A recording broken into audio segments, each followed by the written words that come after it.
Hi guys, I hope you're doing well. I'm not exactly for sure where this vlog is gonna go or what I'm gonna talk about, but my goal is to at least do a vlog every other day and just to keep you updated and kind of let you know what's going on in our lives. So things are starting to calm down, things are starting to like we had a lot of emotional stuff for a while, and things are starting to settle down. And so it's kind of nice that, it's like, hey, I really don't have anything super eventful or anything to share so much, except just some general things. I do have an answer to prayer though and blessing. We went and looked at a house today that we have missionary friends that are staying in, but they're moving back to the States. They're older, and so they're moving back to the States at the end of May. And so we looked at it, and it's a decent sized house. It's the same price that we're paying now. The only drawback is it's a decent distance away from school, but it's still walkable if need be. And so Dana and I have been talking, and that's the house we're gonna pursue. Since it is a good distance, like, we'll ride the motorcycle together to school, and then if I need to come back to the house during the day, I can either walk or I can get a trike, or if it's in between Dan's classes, he could possibly even take me back on the motorcycle. So yeah, there's things that can be worked around. I would appreciate your prayers once we move. Like, I think I've shared this before, I have vision problems. I'll never be able to drive, and one of the things that affects my vision is my sense of direction. I can get turned around so easily, and it takes me a really long time just to learn an area. And so one of my fears with moving was, like, am I gonna be able to move somewhere where I'm gonna be able to get to school and be able to figure it out? And so once we move, it'll be a situation where I'll just have to practice a lot of going back and forth to school from there so that I learn it.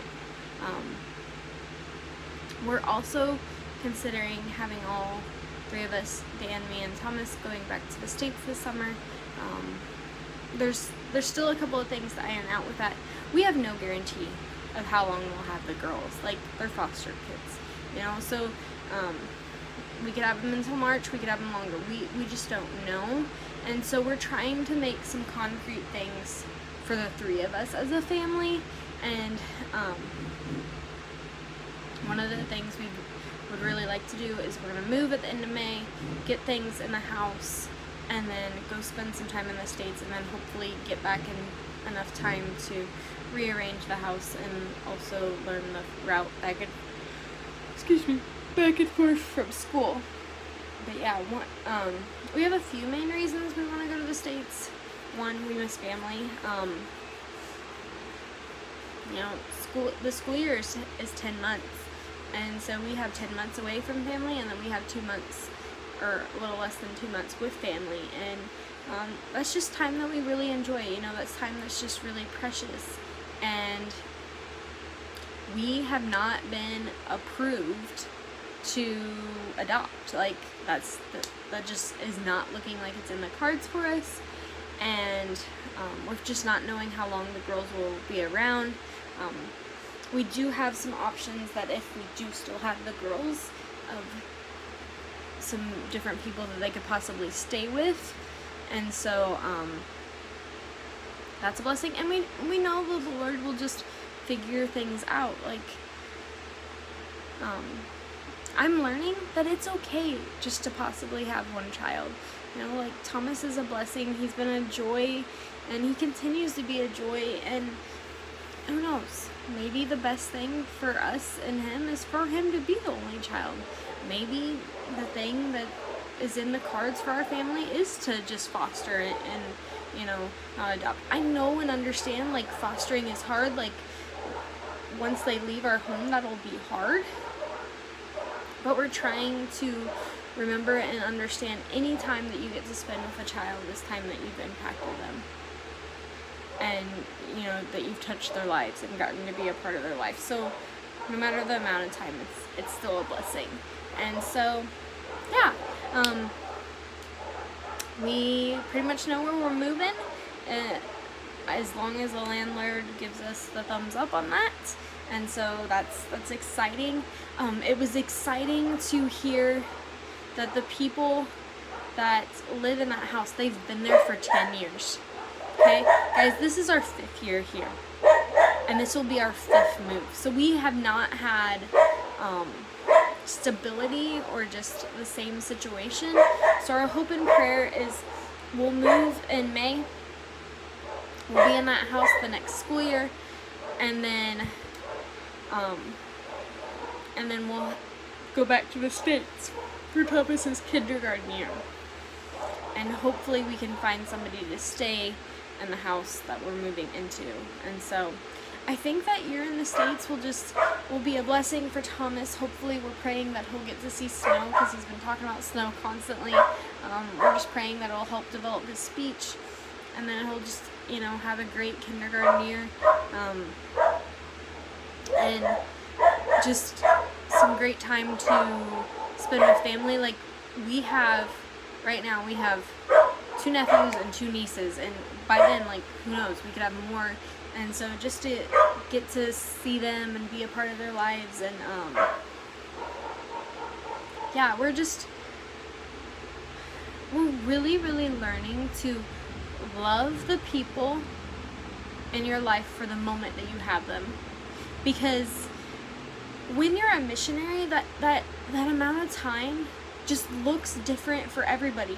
Like, I've gotten to know people that were here for like 9 months or even less. I've gotten to know people that were here for a year or a semester. Like, that's normal. Some of them I talk to frequently, and some of them I don't. And just the transition and things coming and going, like, that's life. But I guess especially for me, I want my nieces and nephews to know that I love them and that I care for them. And because there will probably be some day when we're like, okay, we are officially done overseas. I don't see it being anytime soon, but, you know, when that day comes, like, I don't want my nieces and nephews to not know who I am.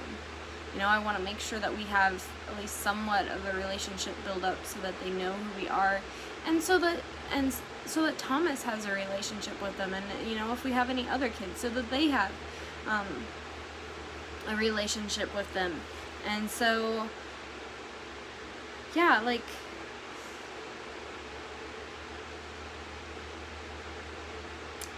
any amount of time, you know, that we can care and love for our nieces and nephews, care and love for any kids that are in our home, care and love for our students, like, that's important.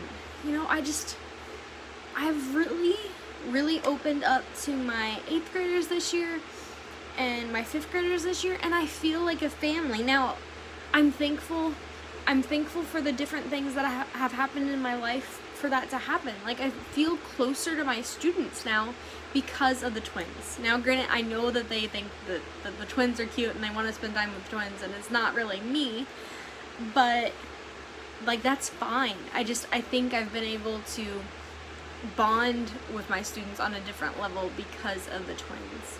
And so, and we're still trying to work and figure out, like, what the best thing is for the twins, but a lot of that is out of our hands.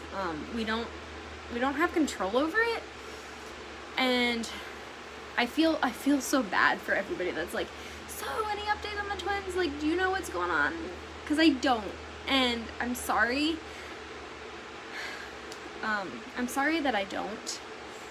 It's the way it is. I need to keep remembering that when we the day we were handed the twins.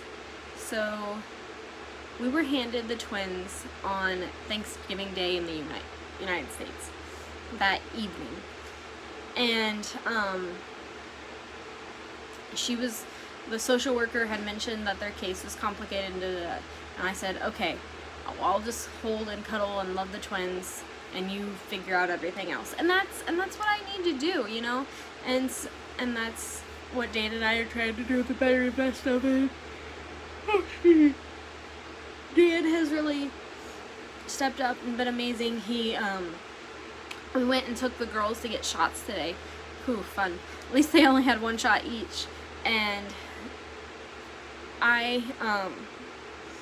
originally I thought I would hold them as they were having shots, and I was like, you know what, they're probably gonna squirm and stuff. So I gave Dan the one that was having the shot, and then once they got the shot, I took them and like comforted them, and he's just really good at, you know, getting them to stay still, and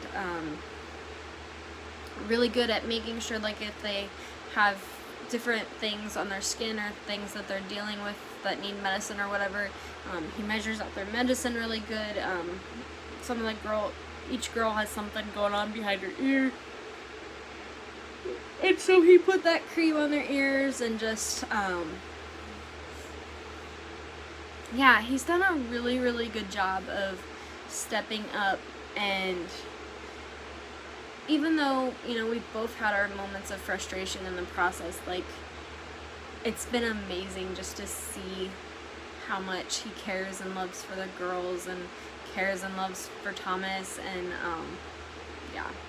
So anyways, today's been a good day, and we've gotten the answer to prayer of, we know where we're moving in the end of May. It's a very decently sized house, so we don't have to get rid of as much stuff as we thought we we're going to. We still want to downsize. There's a sale in the beginning of May at this school, and so I think we're gonna spend I'd say once probably basketball's over, we'll start spending Saturdays. Excuse me. Today has been such a lazy day, and it's been amazing. So I don't know, I guess that's just why I'm like yawning all, because I'm tired and it's just been a lazy day. But I think once basketball season's over, since basketball season's only 5 weeks, then we will focus on, okay, what are we gonna take to the States? What are we gonna, you know, take over the other house? What are we gonna get rid of? Like, just what does that look like? And we'll figure out things as they come and as they go, and we know the Lord will be with us. So thanks for watching. We'll talk to you next time. If you liked the video, give it a thumbs up.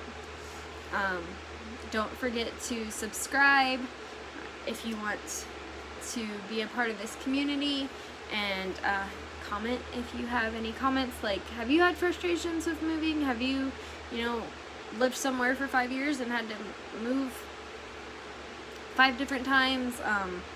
Yeah, if you can relate, I'd like to know. So talk to you later. Bye.